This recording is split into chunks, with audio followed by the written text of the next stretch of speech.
नमस्कार। चलिए आज थोड़ा पीछे चलते हैं, सीधे 1930 के दशक की उस ग्रामीण भारत में जहां बचपन की मासूमियत और मिट्टी की सौंधी खुशबू एक साथ मिलती थी। आज इस चर्चा में हम शिव पूजन सहाय जी की बेहद प्रसिद्ध और प्यारी रचना माता का आंचल की सुनहरी यादों में डुबकी लगाएंगे। ये पूरा विश्लेषण बचपन की उस अद्भुत, बेफिक्र और थोड़ी शरारती मासूमियत पर केंद्रित है, जिसे फिर से जीना वाकई एक जबरदस्त अनुभव होगा। तो चलिए बिना किसी देरी के इस मजेदार सफर की शुरुआत करते हैं। इस कथा की शुरुआत ही एक बेहद ऊर्जावान और रोचक पंक्ति से होती है। जहां लड़कों का संग, वहां बाजे मृदंग। क्या कमाल की लाइनें हैं ना। ये एक छोटी सी पंक्ति पूरे माहौल को कितनी खूबसूरती से परिभाषित करती है। इसका बिल्कुल सीधा सा अर्थ है कि जहां बच्चों की टोली इकट्ठी होती है, वहां मृदंग या ढोल बजने जैसा शोर, उत्साह और आनंद खुद ब खुद शुरू हो जाता है। एक तरह से ये भोलानाथ के शुरुआती जीवन के उस खुशनुमा और हल्ला गुल्ला से भरे माहौल का बिल्कुल सही चित्र पेश करता है। अब मिलते हैं इस कथा के मुख्य पात्र से, भोलानाथ। वैसे इनका असली नाम तर्केश्वर नाथ था। भोलानाथ और उनके पिताजी का रिश्ता बिल्कुल दोस्तों जैसा था, एकदम मित्रवत। उनकी सुबह की दिनचर्या एक साथ ही शुरू होती थी। पिताजी जब सुबह उठकर नहा धो के पूजा करने बैठते तो छोटे भोलानाथ को भी अपने साथ बिठा लेते थे। ये सिर्फ एक पूजा नहीं थी, बल्कि एक गहरा आध्यात्मिक और खेलकूद से भरा वक्त था, जहां दोनों पिता और पुत्र किसी अच्छे साथी की तरह लगते थे। पूजा के दौरान का एक दृश्य बड़ा ही अनोखा होता था।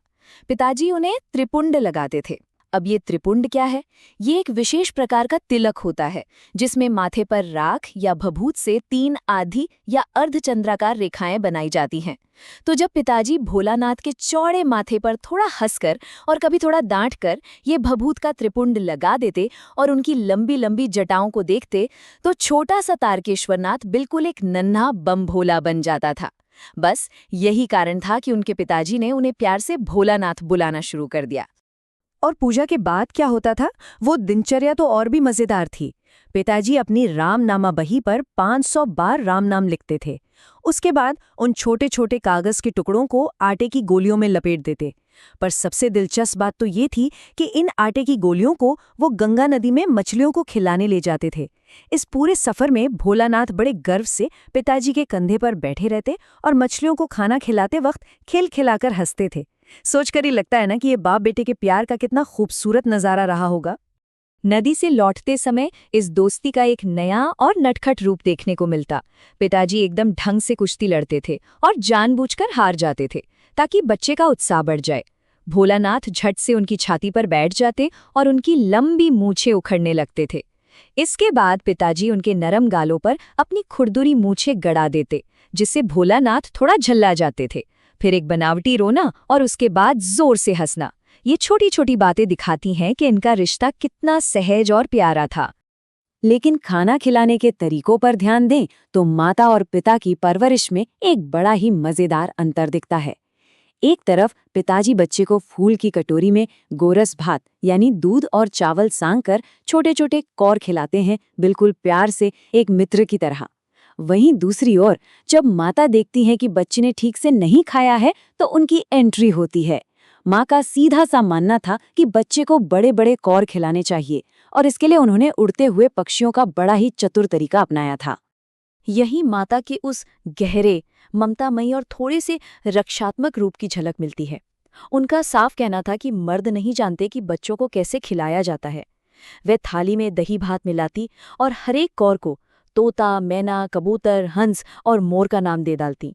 उनकी चतुराई देखें, वे कहती थीं कि जल्दी खा लो, नहीं तो ये उड़ जाएंगे। अब बच्चा ठहरा बच्चा, वह उन बनावटी पक्षियों को उड़ने का एक भी मौका नहीं देता था और तुरंत चपट कर खा जाता था। ये हर माँ की अपनी एक अनोखी तकनीक होती है।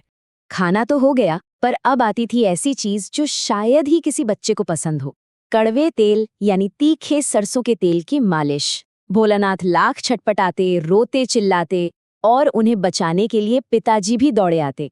लेकिन माँ अचानक उन्हें पकड़ ही लेती और एक चुल्लू कड़वा तेल सर पर थोप ही देती थी। यहाँ हम देख सकते हैं माँ का वो व्यवहारिक और सुरक्षात्मक प्रेम, जहाँ बच्चे की भलाई के आगे उसके झूठे आंसुओं को पूरी तरह से नजरअंदाज कर दिया जाता था। पर किस्सा सिर्फ तेल लगाने पर थोड़ी ना खत्म होता था। माँ अपनी इस सुरक्षा प्रतिक्रिया को पूरा करने के लिए रोते हुए भोलानाथ की नाभि और माथे पर काजल की मोटी सी बिंदी लगाती थी ताकि बुरी नजर ना लगे। फिर बाल गूंथकर उसमें फूल वाला लट्टू बांध देती और एक रंगीन कुर्ता टोपी पहना देती। जब भोलानाथ बिल्कुल सज धज कर एक नन्हे कन्हैया का रूप ले लेते थे, तब कहीं जाकर माँ उन्हें पिताजी की गोद में सिसकते हुए छोड़ती थी। लेकिन जैसे ही भोलानाथ घर से बाहर निकलते और अपने दोस्तों को देखते, उनका सारा रोना धोना जादू की तरह गायब हो जाता। इन ग्रामीण बच्चों के दिमाग और खेलने की दुनिया वाकई बेहद अद्भुत थी। इनके लिए मिट्टी और टूटे बर्तन ही सब कुछ थे। मिट्टी की जलेबियां बनती, पत्तों की पूरी कचौरियां, टूटे घड़े के टुकड़ों से बताशे बनते, कभी चूहेदानी की पालकी बनाकर बारात निकाली जाती, तो कभी कंकड़ों को बीज बनाकर मिट्टी के चबूतरे पर ही खेती शुरू हो जाती। इन छोटी छोटी और आम चीजों से उन्होंने अपनी एक पूरी दुनिया ही सजा ली थी। इन्हीं शानदार और मासूम खेलों में से एक बेहद खास खेल था जौना, यानी ग्रामीण दावत। बच्चे धूल और पानी को मिलाकर दावत की तैयारी करते थे। लेकिन इसमें सबसे प्यारी बात तब होती थी जब बच्चों की छोटी सी पंगत खाने बैठती और पिताजी भी चुपके से आकर पंगत के आखिर में खाने बैठ जाते थे। उन्हें वहां अपना हिस्सा मांगते देखकर सारे बच्चे खलखिलाकर हंसते हुए अपना घरौंदा बिगाड़कर भाग जाते थे। ये मासूमियत दिल को छू लेने वाली है। अब इन मस्तियों के बीच कहानी अचानक एक तेज मोड़ लेती है और कुछ छोटे मोटे खतरों से टकराती है। बच्चों की टोली अपनी शैतानियों में आगे बढ़ रही होती है कि आम के मौसम में अचानक एक भयंकर आंधी आ जाती है।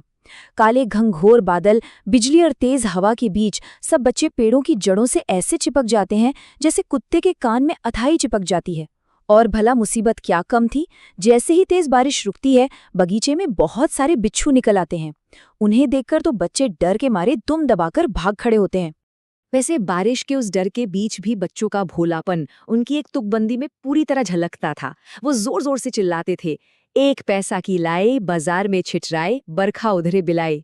इसका मतलब बड़ा प्यारा है कि 1 पैसे की चावल की लाई बाजार में बिखरी हुई है और बारिश वहीं गायब हो जाए। हालांकि बादलों ने उनकी इस मासूम गुहार पर कोई ध्यान नहीं दिया और मूसलाधार बारिश होती रही। ये छोटी छोटी पंक्तियां सच में उस जमाने के ग्रामीण साहित्य की सुंदरता को बेहतरीन ढंग से जिंदा करती हैं। और लीजिए, बिच्छुओं से बचकर भागते हुए एक और बड़ी मुसीबत गले पड़ गई। रास्ते में इन बच्चों को एक बूढ़े व्यक्ति मिले, मुरकान तिवारी। भोलानाथ के एक थोड़े ढीठ से दोस्त बैजू ने उन्हें चिढ़ा दिया। बस फिर क्या था, तिवारी जी गुस्से में बच्चों के पीछे पड़े और सीधे पाठशाला यानी स्कूल पहुंच गए। वहां गुरुजी भी गुस्से में आग बबूला हो गए और भोलानाथ को पकड़ने के लिए 4 लड़कों की एक फौज अरेस्ट वारंट देकर भेज दी और बेचारे भोलानाथ और उनके दोस्त पकड़े गए। ये घटना कहानी का एक अत्यंत भावुक मोड़ है। सोचिए, जब पिताजी को ये बात पता चली होगी तो उन पर क्या बीती होगी। वह भागते हुए पाठशाला पहुंचे, गुरुजी के सामने हाथ जोड़े और भोलानाथ को प्यार से गोद में उठा लिया।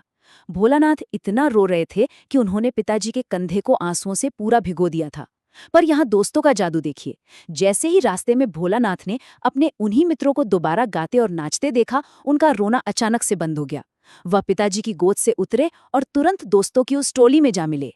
तो पूरे सफर के बाद जहां हमने इन बच्चों के खेल कूद देखे, आंधी का डर देखा और मास्टर जी की डांट भी देखी, एक बड़ा और दिलचस्प सवाल पीछे छूट जाता है। इन मुसीबतों के सफर में आखिर किसका आश्रय सबसे बड़ा और सुरक्षित था? इस पूरी कहानी में भले ही पिताजी बच्चों के सबसे अच्छे साथी और रक्षक लगते हैं, लेकिन शीर्षक माता का आंचल खुद अपने आप में उस सर्वोच्च बेपनाह सुरक्षा की ओर इशारा करता है जो सिर्फ माँ की ममता में मिलती है। ये प्रस्तुति सच में सोचने पर मजबूर करती है कि एक बच्चे के लिए उसका असली आश्रय कहाँ होता है। आशा है इस ग्रामीण बचपन की यात्रा का ये विश्लेषण एक शानदार और यादगार अनुभव रहा होगा।